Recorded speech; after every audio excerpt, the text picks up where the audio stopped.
Hi, here's a racket sent by an old friend, and if it's the old racket that I think it is, I'll retrofit a new custom part to his racket. All right, let's check it out.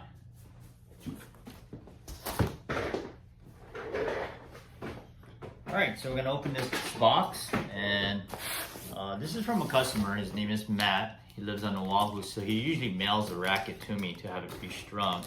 It's been a while since I've done one of his rackets, so pretty sure it must be broken by now.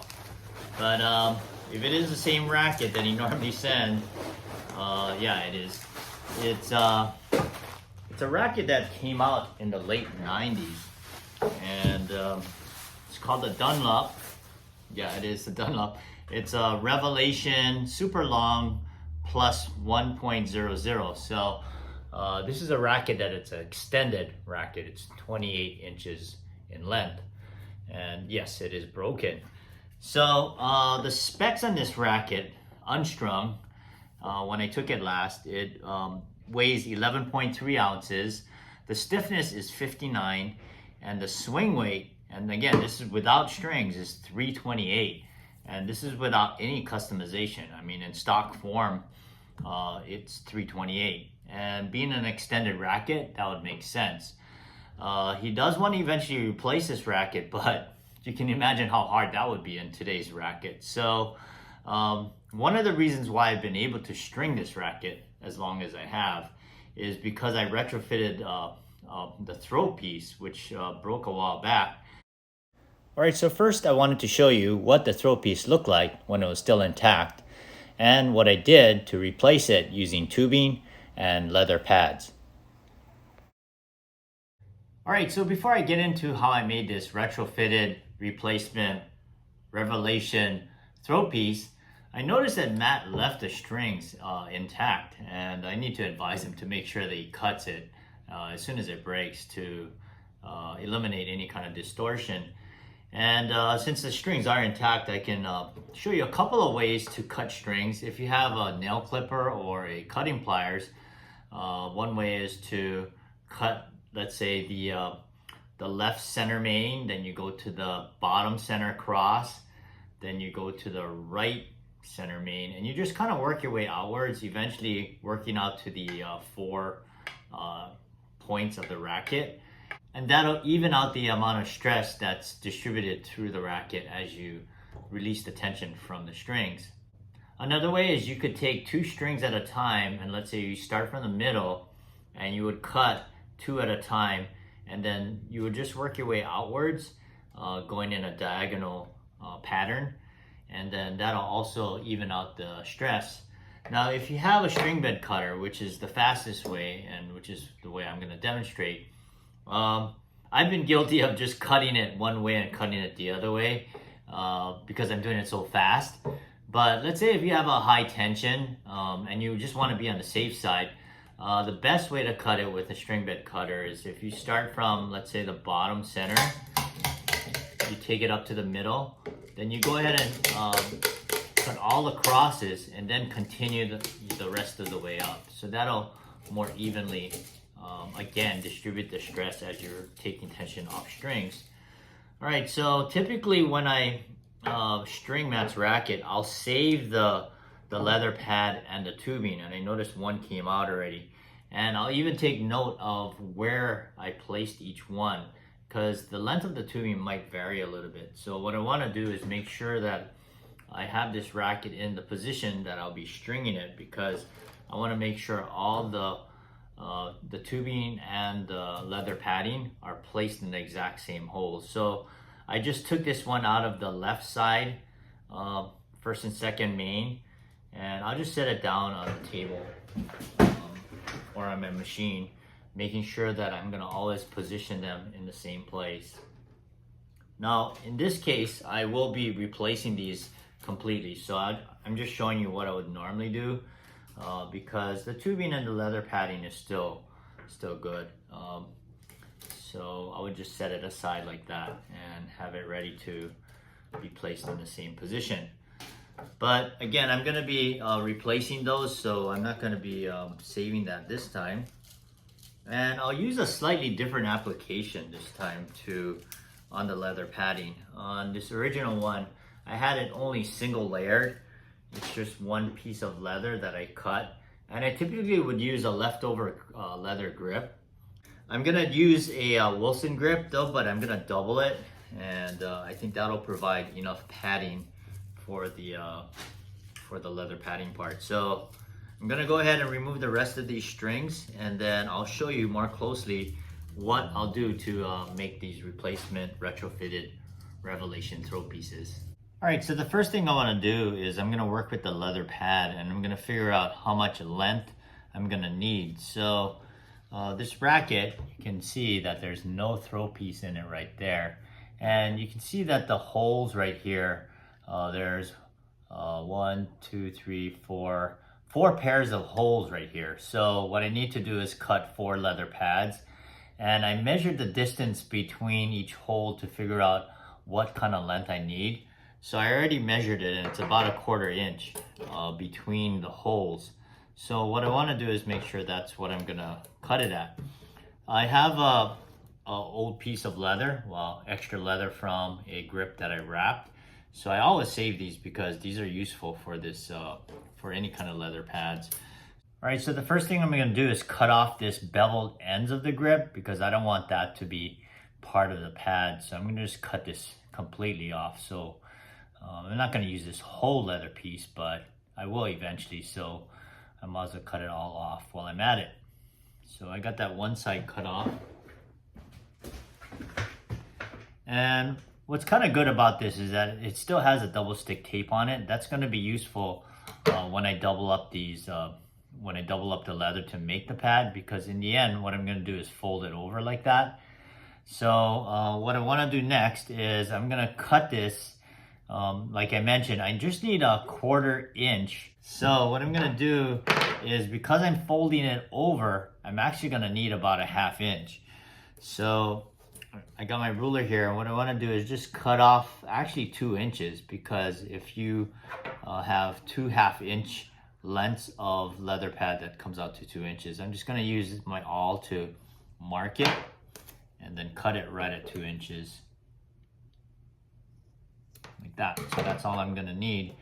Now what I want to do though is that now I'm going to cut this leather pad about 1/4 inch. That's about what I think will be a nice width. So I'm gonna just eyeball this at this point and just cut it so that there's about 1/4 inch going across. And in the end, what I'm gonna do is get 4 leather pads out of this 2 inch piece. So I'm gonna go ahead and measure this at 1/2 inch increments. So, and again, I'm just using my awl, so I'm just gonna mark it by poking a hole into it. So there's my 4 pieces right there. I'm gonna cut it at those 4 places. And then for each leather pad that I have, I'm gonna actually fold it. And what I wanna do is just fold it in half like that and just make the ends meet evenly. So I'm gonna end up with 4 of these that look like that. And that's gonna be my leather pads for these 4 holes. The tubing, I'm gonna measure that by running it through the holes. And I never wanna have more than, I never wanna have more than 1/8 of an inch sticking out of the frame. So somewhere between 1/8 to 1/16. So what I'm gonna do is I'm gonna measure that by running it through the hole, bending it through the other hole, the holes that it's gonna go through basically. And what I'm gonna do is just make sure that I can see that there's about 1/8 inch sticking out. And you know, we have to factor in that there is gonna be a leather pad later on that's gonna be inserted right into the loop part of this. So for now, I'm just gonna cut it at 1/8 of an inch, because I know that the leather pad will add some thickness to it and it'll pull it back, if that makes sense. So right now I'm cutting this at 1/8 inch, and I'm gonna do that with all 4 of these holes. pairs of holes. And in the end, I want this to look as neat as possible and uniform as possible, as if it's the grommets, the grommets the way it was made. So I'm gonna finish these last two here. And like I mentioned earlier, these lengths of tubing may vary just a little bit. So for each of these, I'm gonna make sure that I place them right back into the holes that I took these measurements from. So I have these four right here. And then these two on these outsides should be the same length, and these two on the inside should be the same length. But I'll go ahead and just make sure that I pair this up with one of the leather pads that I cut and folded, and then it's ready to go. All right, so I'm ready to install the mains, and what I have here is a two-piece, and I'm gonna be stringing the mains with a polyester string, but I'm gonna also grab the two center pieces that I have laid out in front of me, and I'm gonna stick them onto both ends of the left and right main.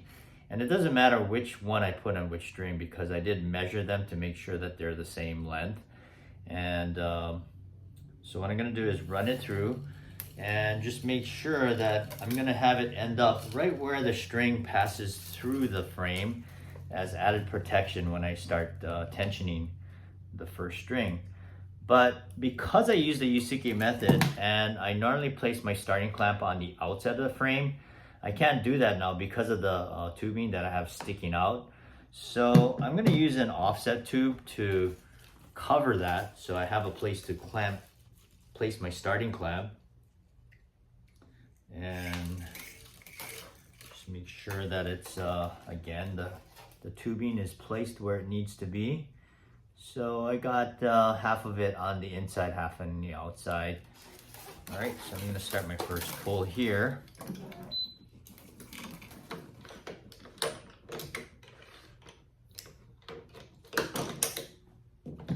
And now I have a string to clamp onto right there, so that the purpose of the offset tube. So I'm gonna go ahead and tension. I'm starting with the left mains, and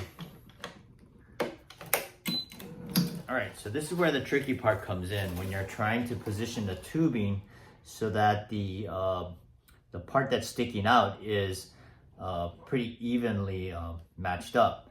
So earlier I mentioned that you want about 1/8 to maybe 1/16 of an inch sticking out. So as you get closer to where the string is gonna bend into the next hole, what I will do is I'll just use the bent nose pliers to help it along, so you don't actually fold or kink the string, and you're just gonna kind of help it through the hole and just get it started that way. So right now I can see the tubing on both ends sticking out, but again on the first main, I'm looking at it right now, and there's about 1/16 of an inch right now. So I'm gonna insert the first leather pad into that looped end on the outside. And what I want to do is just get it right in there. Oh, and also what I want to do is, because it's folded, I like to make my folds so that in this case, since there's going to be two on each side, I like it to have the folded ends of the leather pad facing inward. So that's my preference. So what I'm going to do is just make sure I got that. I'm looking at how much the tubing is sticking out, and it looks like it's in position. So I'm gonna go ahead and tension this second main. And so right now with the leather pad and the tubing that's sticking out, it's about 1/8 of an inch to about 1/16. So that's what I was shooting for. So what I want to do is make sure that I'm gonna do that on all the holes so that it looks really uniform.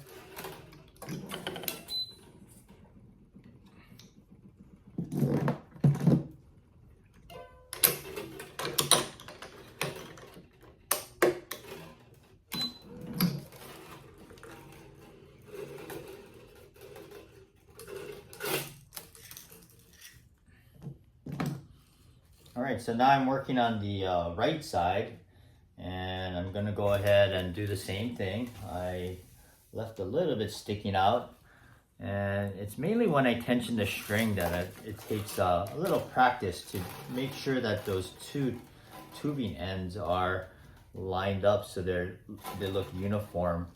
And so what I want to do is kind of position it in place, and then you gotta hold the tubing while the string is being tensioned. I mean, hold the leather pad while the string is being tensioned. So I have that folded pad again, so the folded end is facing on the inside, inserting it into the loop on the outside of the frame, and just want to make sure that everything looks like it's lined up before I go ahead and tension that string. And I'm kind of picky on how that fold looks, because I don't want that fold to look like there's one side that's shorter than the other.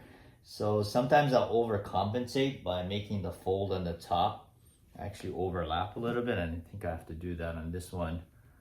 So yeah, because when you tension the string, it tends to pull that pad, the fold over. And if you don't know what I mean, when you do it, you'll find out. So this gets a little tricky, because by having one layer, obviously you don't have to worry about that fold and how it looks. But I like to make it look like even. So I'm gonna go ahead and tension that string. That's good. That's good. So yeah. So this part does take some technique, because I've done this. I've used this for a while, so I know that kind of how the pad is going to pull when you tension the string. All right, so before I tension the string, I want to insert the next tubing here. So this is tubing number 3 here, because again, the tubing will help protect the string as it's being tensioned. So I'm just going to run that through, making sure that it's protecting the string right there.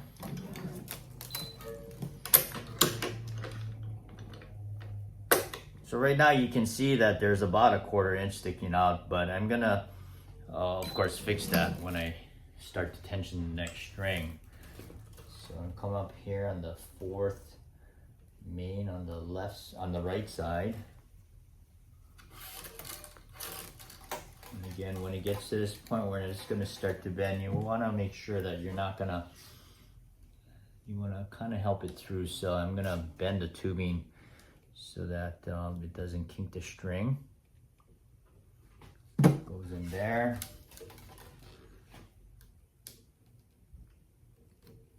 It's a little tricky sometimes, because when you do that, then it pulls the other side out. So kind of have to play with it, and you get better at it. But yeah, so let me just bend this with my finger this time.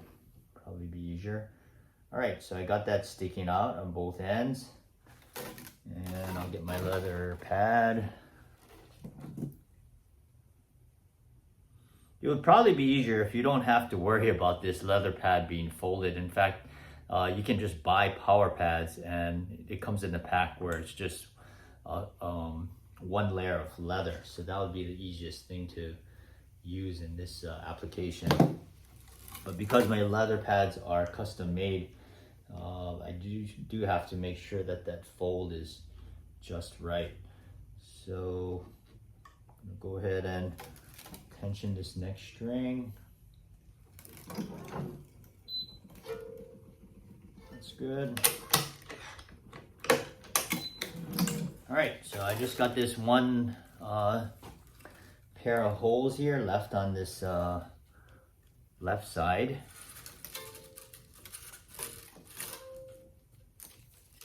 And we have our last length of tubing here. And I'll grab the pad right there.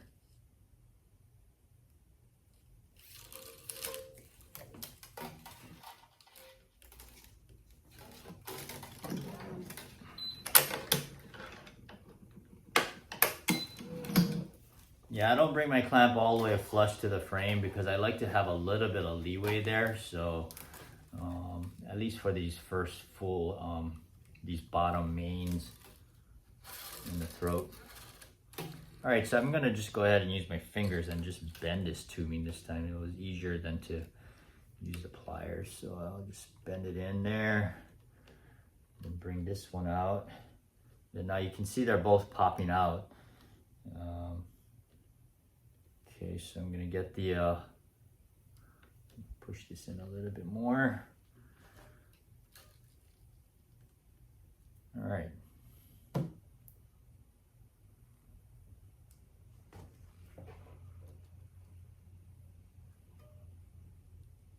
Get it right in there.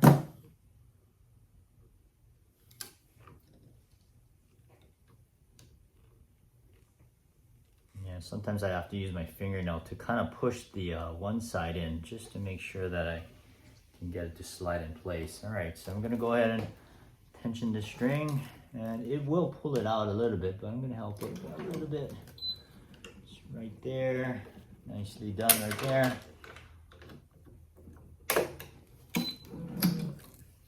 All right, so I'm gonna go ahead and finish the rest of this racket, and I'll come back to you with a picture at the end.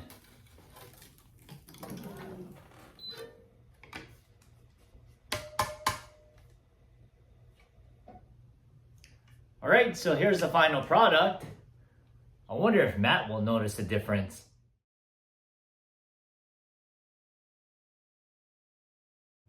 In today's application, where I retrofitted Matt's Revelation, it's not only exclusive to his racket. In fact, I've done it on other rackets before.